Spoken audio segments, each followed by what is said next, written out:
2023 முடிய போகுது. முடியறதுக்கு முன்னாடி இன்னொரு வாட்டி சொல்லிடணும் அப்படிங்கிறதுக்காக இதை சொல்கிறேன். சிறுதானியங்களை வாங்கும்போது எப்படி பார்த்து வாங்கணும், கடைகள்லேருந்து வாங்கி வந்ததுக்கு அப்புறம் எப்படி சமைக்க வேண்டும், எந்த நேரம் எவ்வளவு எடுத்துக்கொள்ளலாம், சிறுதானியங்களை குக்கரில் வைத்து சமைக்கலாமா, கூழாக குடிக்கலாமா, சத்து மாவாக எடுத்துக்கலாமா, சிறுதானியங்களை ஸ்நாக்ஸாக பிஸ்கட்டா இது மாதிரிலாம் சாப்பிடலாமா. சிறுதானியங்கள் சாப்பிடும்போது நாம் பொதுவாக ஒரு 6 தவறுகள் செய்கிறோம். இந்த தவறுகள் செய்யாமல் இருந்தோம்னா சிறுதானியங்களோட முழு பலனும் நம்மளுக்கு கிடைக்கும்.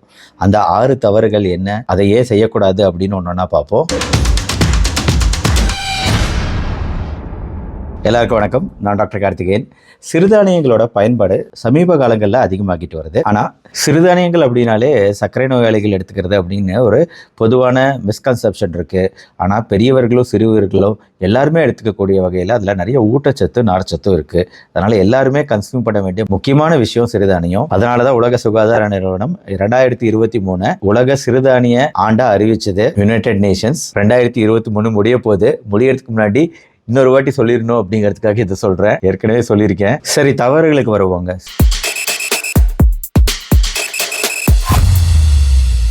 சிறுதானியங்களை வாங்கும்போது எப்படி பார்த்து வாங்கணும். இப்போ பெரும்பாலும் அரிசியை நம்ம தவிர்க்க சொல்கிறதுக்கு முக்கியமான காரணமே அரிசியோட மேல் தோணை நீக்கினதுக்கு அப்புறம் அதை பாலிஷ் செய்யப்படுறதுனால அதிலிருந்து கிடைக்கக்கூடிய பல்வேறு சத்துக்கள் நீக்கப்படுது. அதனால தான் நம்ம அரிசியை தவிர்க்கிறோம் பெரும்பாலான சமயம். ஹஸ்கு, பிராண்ட், கெர்னல் அப்படின்னு 3 அடுக்குகளாக எல்லா தானியங்களும் அமைக்கப்பட்டிருக்கும். சில தானியங்கள்ல பிராண்ட், கெர்னல் அப்படின்னு 2 அடுக்குகள் மட்டும் இருக்கும். கேழ்வரகு போன்ற தானியங்கள்ல 2 அடுக்கு இருக்கும். வரகு, திணை, குதிரைவாலி, சாமை இதுலலாம் 3 அடுக்கு இருக்கும். இன்னைக்கு நம்ம மார்க்கெட்டுகள்ல பெரும்பாலும் இந்த சிறுதானியங்களை கூட பட்டை தீட்டி தான் விற்கிறாங்க. இதனால சிறுதானியங்களோட மேலுப்புறத்தில் உள்ள கொழுப்பு அமிலங்களும் மினரல்களும் தாதுக்களும் நீக்கப்படுது. அது மட்டும் இல்லாமல் இந்த பட்டை தீட்டப்பட்ட சிறுதானியங்களோட கிளைசிமிக் குறியீடும் அதிகமாகும்.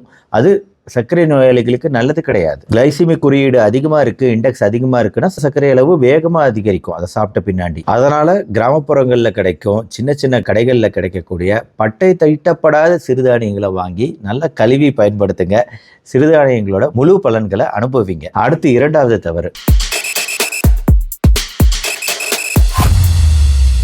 கடைகள்லேருந்து வாங்கி வந்ததுக்கு அப்புறம் எப்படி சமைக்க வேண்டும். என்னதான் சிறுதானியத்தை கொஞ்ச நேரம் மட்டும் ஊற வச்சுட்டு சமைச்சோம்னா சமைக்க முடியும் அப்படின்னாலுமே நீங்கள் சிறுதானியத்தை அப்படி வேக வேகமாக கழுவி சமைக்க வேண்டாம். வரகு, சாமை, குதிரைவாலி, திணை போன்ற சிறுதானியங்களை சமைக்கும்போது முடிந்த வரையில் இரவு 8 to 10 மணி நேரம் ஊற வைக்க பாருங்க. அப்படி ஊற வச்ச பின்னாடி அந்த தண்ணீரை நீக்கிய பின் சமைச்சாதான் வயிறு சம்பந்தமான பிரச்சனைகளோ அஜீரணமோ வாயுவோ குறைவாக இருக்கும். சிறுதானியங்கள் சாப்பிடும்போது நம்ம ரொம்ப ஊற வைக்காம சமைக்கும்போது கொஞ்சம் அசௌகரியமாகவும் வயிறு உப்புசமாகவும் ஃபீல் பண்ணக்கூடிய வாய்ப்பு இருக்குது.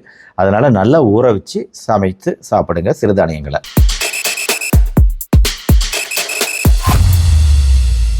மூணாவது, எந்த நேரம் எவ்வளவு எடுத்துக்கொள்ளலாம். இது நீரிழிவு நோயாளிகள் பொதுவாக பண்ணக்கூடிய ஒரு தவறு.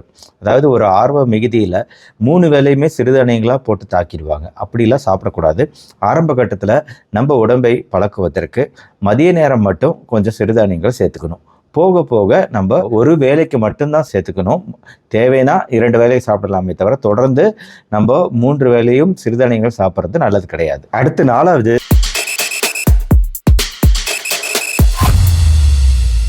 சிறுதானியங்களை குக்கரில் வைத்து சமைக்கலாமா. என்னன்னா குக்கரில் வச்சு சமைக்கிறது 2வது தான், பெஸ்ட் கிடையாது. முடிஞ்ச வரை சிறுதானியத்தை வடித்து சாப்பிடுவது தான் நல்லது. ஆனால் அதற்கு வாய்ப்பு இல்லாத சமயங்களில் குக்கரில் வைத்து பொங்கியும் சாப்பிடலாம்.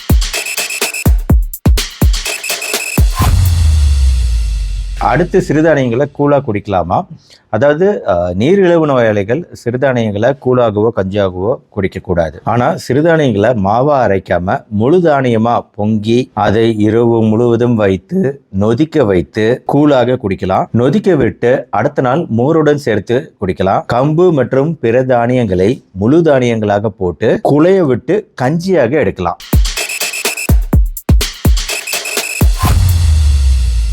அடுத்தது, சத்து மாவா எடுத்துக்கலாமா சிறுதானியங்களை. வீட்டிலேயே சுத்தமான முறையில் சிறுதானியங்களை வாங்கி அதை மில்லில் கொடுத்து அரைத்தே வந்தாலும் தவிர்ப்பது தான் நல்லது. அரைத்த பின் அது சிறுதானியமாகவே இருந்தாலும் அது வெறும் மாவு கஞ்சிக்கு தான் சமம். பொதுவாக அரைத்த பின் இந்த தானியங்கள் உள்ள சத்து கொஞ்சம் குறையக்கூடிய வாய்ப்பு இருக்குங்க.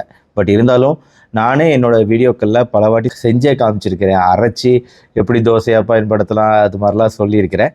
as far as possible முடிந்த அளவு அதை வந்து அரைச்சி பயன்படுத்துறதை விட முழு தானியங்களை சமைத்து பயன்படுத்துறது என்றைக்குமே பெஸ்ட்டு அப்படிங்கிறது தான். முடியாத பட்சத்தில் இல்லை சாப்பிட்றதுக்கு கஷ்டப்படுறாங்க அப்படிங்கிற சூழ்நிலையில் தான் நம்ம அரைச்சி கொடுக்க சொல்கிறோம். இந்த மாதிரி செய்யும்போது சில சமயம் கால்சியம் மற்றும் பல்வேறு தாதுக்கள் குறைஞ்சு போயிட வாய்ப்பு இருக்குது மாவாக மாற்றும் போது. அதே போல் ஒரே நாளில் சிறுதானியங்களை மாற்றி மாற்றி எடுத்துக்கூடாது. காலையில் ராகி, மத்தியானத்தனை, இரவு வேறு தானியம் அப்படின்னு மாற்றி மாற்றி எடுத்துக்கிறதையும் தவிர்க்க பாருங்க. ஒரு நாளைக்கு ஒரு தானியம் அப்படிங்கிறத ஃபாலோ பண்ண பாருங்க. அடுத்து கடைசியாக சிறுதானியங்களை ஸ்நாக்ஸா பிஸ்கட்டா அது மாதிரிலாம் சாப்பிடலாமா?